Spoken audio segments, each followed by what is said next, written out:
Բարև ձեզ։ Այսօր մենք խոսենք Իրանի շուրջ տեղի ունեցող իրադարձությունների մասին։ Իրանի հարևաններից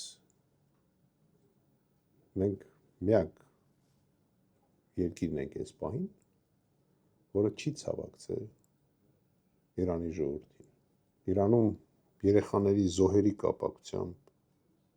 քաղաքացիական անձանց կապակցությամբ և իրենց հոգևոր առաջնորդի զոհվելու կապակցությամբ։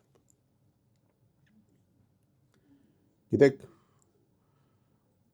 մենք Իրանի սահմանակից հարևանն ենք։ Մենք ապրելու ենք մեկս մեկի կողքին։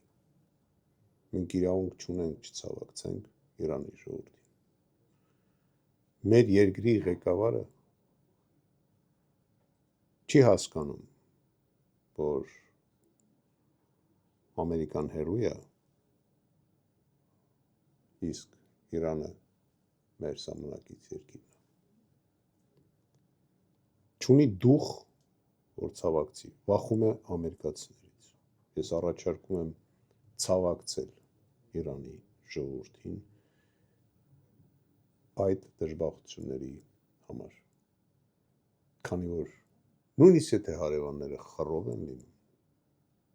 նման դժբախտության համար միևնույն է, այդ օրը մոռանում են իրենց վեճերը և ցավակցում են, եթե դրա անհրաժեշտությունը կա, և նույնիսկ օգնում են։ Մենք պարտավոր ենք ցավակցել Իրանի պետությանը և Իրանի ժողովրդին։ Ուզում եմ ասեմ, որ Իրանը դա Իրաք չի, և այնտեղ իրոք բավարար էր հեռացնել Սադամ Հուսեյնին և երկիրը կփոխվեր։ Սա դարերով կայացած երկիր է, ունի հավատք, այդ ժողովուրդը հավատում է և պաշտում է իրենց պապերին, պաշտում է իրենց անցյալը, չի մտածում փոխի իրենց պատմությունը, չի ուզում այսպես կոչված կուլտուրային կոդը փոխի, ժողովուրդ է, դարերով ժողովուրդ է։ Իսկ կուլտուրային կոդը ոմանց համար, ուզում եմ բացատրեմ,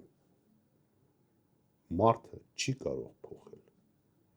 Կուլտուրային կոդը գենետիկայի մեջ է։ Իսկ երբ որ մտնում ես գենետիկայի մեջ փոփոխություն ես անում, այդ կենդանին վերանում է։ Ես առաջարկում եմ ցավակցել Իրանի ժողովրդին և ժողովրդյան պետք է գնալ Իրանի դեսպանություն և հայտնել ցավակցությունները։